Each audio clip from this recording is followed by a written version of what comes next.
मराठी भाषा सप्ताहानिमित्त आज आपल्याबरोबर सलाम महाराष्ट्रमध्ये आहेत भाषा तज्ञ अविनाश बिनीवाले सर. त्याबरोबरच नाशिकहून आपल्यासोबत आहेत संगीतकार संजय गीते. आपण पहिल्यांदा नाशिकला जाऊयात, संजय गीतेंशी बोलूयात. संजय सर, मगाशी तुम्ही तुमच्या अल्बम बद्दल सांगितलं. प्रेम कर नावाचं अल्बम कशा प्रकारे तुम्हाला सुचलं आणि एक महत्त्वाचं म्हणजे त्या अल्बमचं रिलीज जे आहे ते तुम्ही बाहेर फॉरेन मध्ये केला होता, यूएस मध्ये, तर त्याबद्दल सांगा आणि त्याचं कारण काय आहे? खरं म्हणजे आपली भाषा, आपली संस्कृती ही जर समृद्ध झाली किंवा ही जर समृद्ध जोपासली गेली तर आपली जी ग्रास विदाउट रूट्स येणार नाहीत. जी आपली जर पाया जर आपला पक्का व्हायचा असेल तर आपली भाषा मजबूत व्हायला पाहिजे. आणि दुर्दैवाने अगदी माझा मुलगा देखील मला म्हणतो की पप्पा, आता कोणतरी एक अनजान माणूस आला होता आणि त्याने दारावरती नॉक केलं, तर ही कुठली भाषा आहे?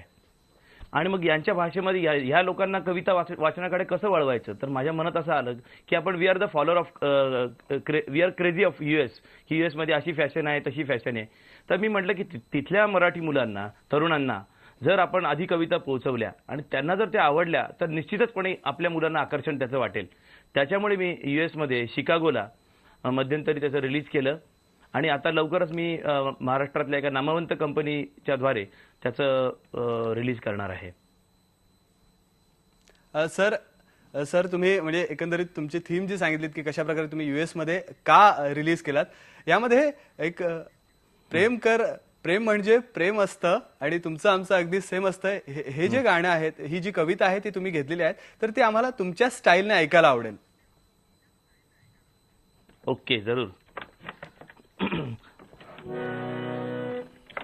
मुळात ती कविता मंगेश पाडगावकरांची आहे आणि मुक्त काव्य आहे, पण धमाल आली कंपोज करायला आणि पाडगावकर सरांनी देखील मला खूप छान मार्गदर्शन केलं.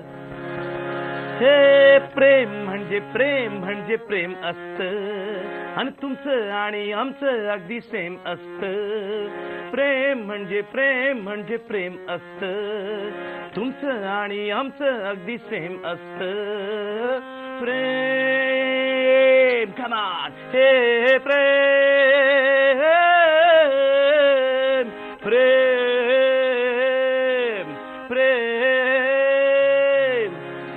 मराठीतून इश्क म्हणून प्रेम करता येत, हो प्रेम करता येत, हो प्रेम करता येत.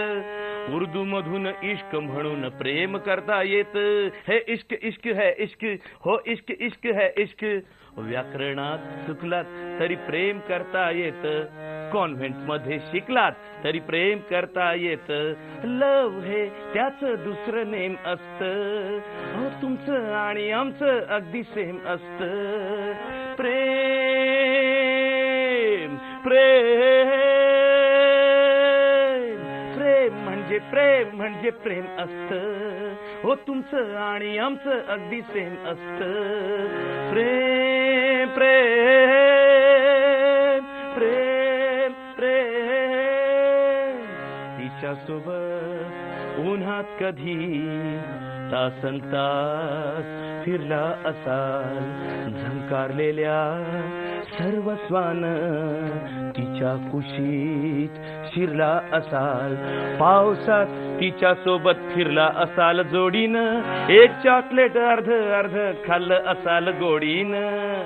म्हणूनच म्हटलंय, दोन ओळींची चिठ्ठी सुद्धा प्रेम असतं आणि घट्ट घट्ट मिठी सुद्धा प्रेम असतं. प्रेम म्हणजे प्रेम असतं, हो तुमचं आणि आमचं अगदी सेम असतं. प्रेम म्हणजे प्रेम असतं, हो तुमचं आणि आमचं अगदी सेम असतं. प्रेम प्रेम. क्या बात आहे. एक वेगळा अंदाज आपल्याला इथे ऐकायला मिळाला. इथे गीते सरांनी एक छान पद्धतीने त्याला एक चाल लावली आणि त्याबरोबरच त्यांनी छान गायलं सुद्धा आहे. आपल्याबरोबर बिनीवाले सर सुद्धा आहेत, त्यांच्याशी आपण बोलणार आहोत. वसुंधरा, मगाशी तू विषय सांगत होतीस की माय मरो पण या पुस्तकाबद्दल बोलणार आहे सरांशी. सगळ्यांनाच उत्सुकता आहे त्याबद्दल ऐकायला. अगदी मुश्ताक. आणि आता गीते सरांचं गाणं जेव्हा ऐकत होती की भावना ही सारखीच असते, प्यार म्हणा, इश्क म्हणा किंवा प्रेम म्हणा, आणि अशाच भाषा जरी वेगवेगळी असली तरी भावना सारखी असते. म्हणूनच त्यांनी माय मरो पण मावशी जगो हे पुस्तक लिहिले. आपण सरांशी बोलूया. सर, तुमच्या माय मरो पण मावशी जगो या पुस्तकाबद्दल थोडंसं सांगा. बऱ्याच असं म्हटलं जातं की आता मराठीची स्थिती काय आहे, मराठी जगेल का नाही, ह्याचा उपयोग करून एक पर्सॉनिफिकेशन आपल्याला म्हणता येईल त्याप्रमाणे मी ते केलेलं आहे की घरामध्ये सगळे ताई दादा हे आईच्या प्रकृतीबद्दल म्हणजे मराठीबद्दल काहीतरी बोलतायत, आपापसात कुजबुजतायत आणि मला त्यांच्या कुजबुजण्यातनं एवढंच कळतं की आईच्या प्रकृतीला काहीतरी गंभीर रोग झालेला आहे. ताईदादांची तयारी बघितली तर त्यात असं दिसतं की कोणी इंग्लंडला जाणार आहे, कोणी अमेरिकेला जाणार आहे, कोणी कॅनडाला जाणार आहे. पण मला मात्र कुठेच जायची इच्छा नाही आहे, मला आईजवळच राहायचं आहे. पण आईचं काही समजा बरं वाईट होणार असेल तर मी कुठे जायचं? तर मराठीमध्ये जी म्हण आहे की माय मरो पण मग मावशी असते. बऱ्याच जणांना एखादीच मावशी असते, पण मला तर खूपच मावश्या आहेत. भारतभर पसरलेल्या आहेत, त्या भारतभर राहतात. त्या मला असं वाटतं की आपण आपल्या मावशीकडे जाऊन बघावं आणि मग मी प्रत्येक मावशीकडे जातोय. त्याच्यामध्ये पुष्तूपासून सिंहलीपर्यंत सर्व मावशांकडे मी गेलेलो आहे आणि मी प्रत्यक्षात बघतो तिथे की मावशीच्या घरची परिस्थिती कशी आहे.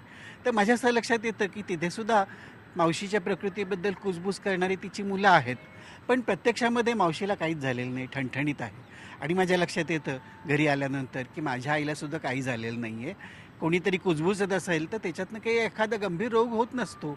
कधीतरी खोकला झाला, सर्दी झाली तर त्यातनं माणसाला मृत्यू ओढवत नाही. तर माझी आईसुद्धा ठणठणीत आहे आणि तिला ठणठणीत ठेवणं हे माझं कर्तव्य आहे. हे मला जर नीटपणे पार पाडता आलं तर माझ्या आईला काही होणार नाही आहे. आणि मगाशी म्हटलं तसं की भाषेची समृद्धी किंवा भाषेची ताकद म्हणजे कोणाची, तर ती भाषा बोलणाऱ्यांची, भाषिकांची ताकद असते. आणि ही ताकद आपली आपणच वाढवायची असते. ही कोणी साहेब येईल आणि आपल्याला मदत करेल आणि आपली प्रकृती चांगली होईल असं नाही, तर ही आपण टिकवायची. त्या भारतीय भाषांची आजची परिस्थिती काय आहे? खरंच त्यांची परिस्थिती वाईट आहे का चांगली आहे? आणि मला असं लक्षात आलेलं आहे सगळ्या भाषांची, माझ्या सगळ्या मावशांची आणि माझ्या आईची प्रकृतीसुद्धा दणकट आहे. त्यांना शेकडो वर्ष पुढची काहीही होणार नाही. क्या बात आहे सर, एवढी सुंदर कल्पना आहे ना. मुश्ताक, आपण ऐकलं असेल, सर फार सुंदर बोलले की या इतर सगळ्या भाषा म्हणजे आपल्या मावश्या आहे आणि आपली आई मराठी आणि आपल्या सगळ्या मावश्या यांची प्रकृती अतिशय ठणठणीत आहे, त्यांना काही होणार नाही. मुश्ताक बरोबर आहे आणि त्याबरोबरच मराठी भाषेला सुद्धा काही होणार नाही असंही सर म्हणालेत. त्यांच्याशी आपण आणखी बोलणार आहोत. त्याबरोबरच आपल्याबरोबर गीते सर आहेत, ते नाशिकहून, त्यांच्याशी आपण बोलणार आहोत. पण इथे एक ब्रेक घेऊयात. पहा फक्त IBN लोकमत.